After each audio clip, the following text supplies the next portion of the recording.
Since picking up a 16-inch MacBook Pro, I've been really interested in adapting my desk setup to completely accommodate it.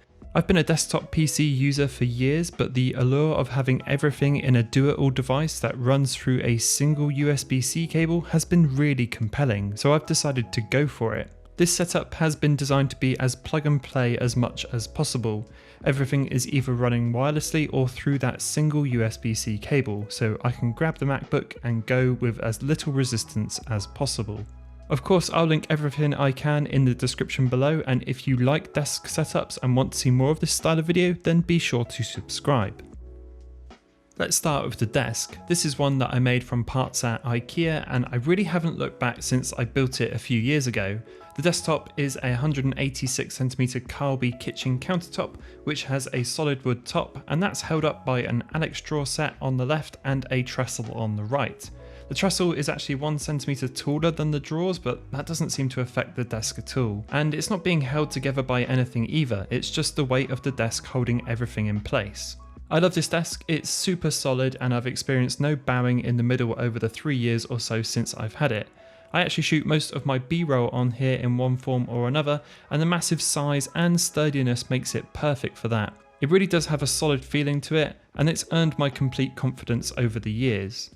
For the chair, it's another IKEA purchase. This is a Langfall chair in blue, and it's really comfortable. I can sit here all day, and my back doesn't ever feel fatigued or painful. If you've been watching my channel recently, you'll know that my cat Pocky often gets in the way, co-presents, or just sleeps on my PC tower. So to give him a place to sleep in this new setup, I've placed a cat bed in the trestle. He's yet to use it. The centerpiece of this setup is of course the 16-inch MacBook Pro, which I've had for around 3 months or so. This is the i9 8-core with 16GB of RAM, 1TB of storage, and the Radeon 5500M graphics card. I know with all the M1 stuff coming out, this might feel very last era, but for the video editing I do, it's really been perfect. It can chop through 4K easily in Premiere Pro, and it's fast and snappy across the board.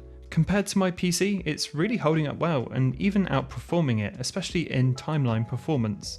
The MacBook is being held up with a wonderful stand by Oakley, which I picked up from Etsy. It's really simple, but it suits the desk well and holds onto the Mac really tightly. I'm a big fan of it. I very recently changed monitor to this one from Dell. This is an ultra-sharp U2720Q, a 4K IPS monitor.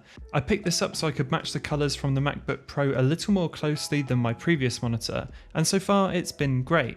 I really like the slim bezels and the minimal design, and if I'm honest, I've never been big on dual monitors or ultra-wides, so I find this size and resolution really hits the sweet spot for me. Best of all though is the single USB-C connection to my MacBook Pro, which not only provides the signal, but also charges it with 90 watts of power at the same time, meaning whenever I grab the MacBook to go somewhere, it's always fully charged. To keep it feeling really clean, I've got it all mounted on a single Von House monitor arm from Amazon, which adds this cool floating effect to the monitor. For a keyboard, I'm using the Kiroku K2, which is a hugely popular mechanical keyboard, and I can see why. I've really enjoyed using this over the last few months.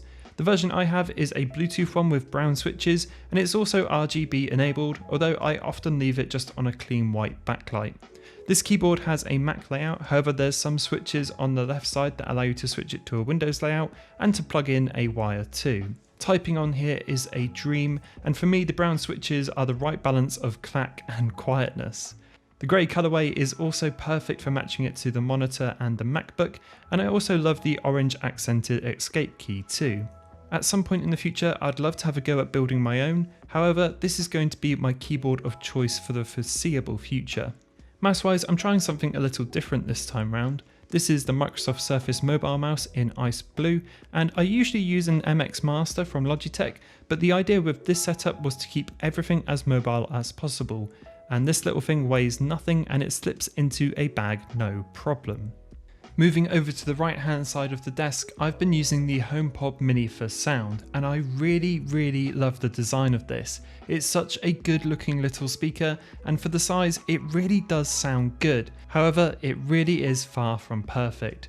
This might be a comment on my internet more than anything, but using it as an AirPlay speaker for my Mac just isn't a great experience. It's slow to react to song changes or hitting play on YouTube, and it's useless for video editing, which usually means I just plug in some headphones or use my AirPods. Next to the HomePod is the Apple MagSafe charger for my iPhone, which is what I usually plonk it on when I'm sitting down, and a Link Amiibo because, well, he's the best. And finally, this plant. I think it's important to have some greenery in your office space if you can. It helps everything come together nicely and adds a nice touch of nature back into a very technology focused space. If I know I'm going to need an SD card slot or just some more USB slots, I'll attach this small adapter to my Mac and leave it hanging there. But it's not an ideal solution. I've yet to find something that looks nice on the desk, but if you've got any recommendations, then do let me know in the comments below. In the top drawer I have my iPad Pro from 2018, which is my go-to iPad at the moment, and my Pixel 4a for when I need to dive back into the world of Android. To the right of the desk I have a pegboard setup from IKEA. I've made a video about this in the past, so I'll link that for you, but it's undergone some small revisions since then. It still serves its main function as a camera charging station, so I can dump all of my batteries onto here after a shoot, but I also now mount my Rode Wireless Go on here too, so they can charge as well. I've also placed an old Nextbit Robin here too, which usually just sits playing lo-fi in the background while I work. Otherwise, the pegboard serves as a space to hang art, cables or odds and ends that look nice and add to the aesthetic of the room. I also hung up my skateboard deck on the wall too. I picked this one up from Route 1 here in the UK, although I don't think they sell this model anymore. I love the look of it though, and it fits the rest of my office space really well. To the left of the desk I have another IKEA purchase, which is this trolley. This serves as a fluid space for all the things I'm storing or need at the moment. Usually I use the lower shelf for lighting bits, the middle one for audio gear and the top one for everyday items. It's actually been crazy useful for video sets. I'll often throw a light on here or I'll use it to hold up props, and because it's on wheels, moving it around is really easy. Sitting directly behind the desk I still have a camera shelf which I've used for a good few years now. This is where I store all of my camera gear, so I have complete and easy access to it all the time. I keep my Sony a7 III on top, lenses and filters on the second shelf, older film cameras like the AE1 program on the third, and the last is for older various props I use to make videos.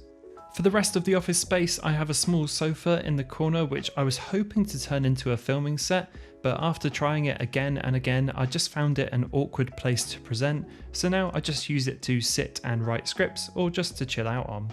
Above there I have the huge wall of art, and if I'm honest, this is really my favourite part of the entire office space. I really do think it's important to make a space your own, and hanging art is one of the best ways to do it.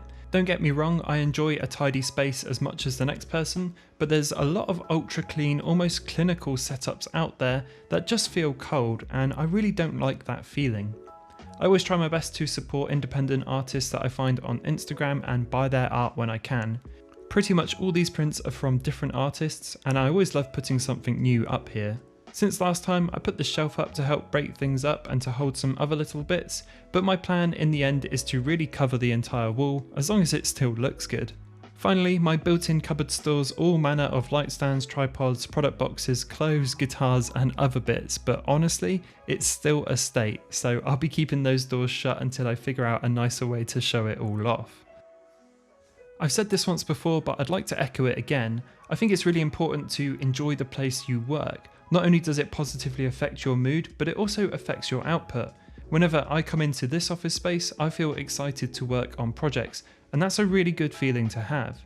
If you're someone who works from home a lot or you're just starting to, I would really encourage you to make your own working space an amazing place to be in. You won't regret it. So that rounds off my office space moving forward for 2021. But don't worry, I haven't given up on desktop PCs yet. I'm planning something big for that soon, so make sure you're subscribed for that, hit the like button on the way out, and I will see you all in the next one.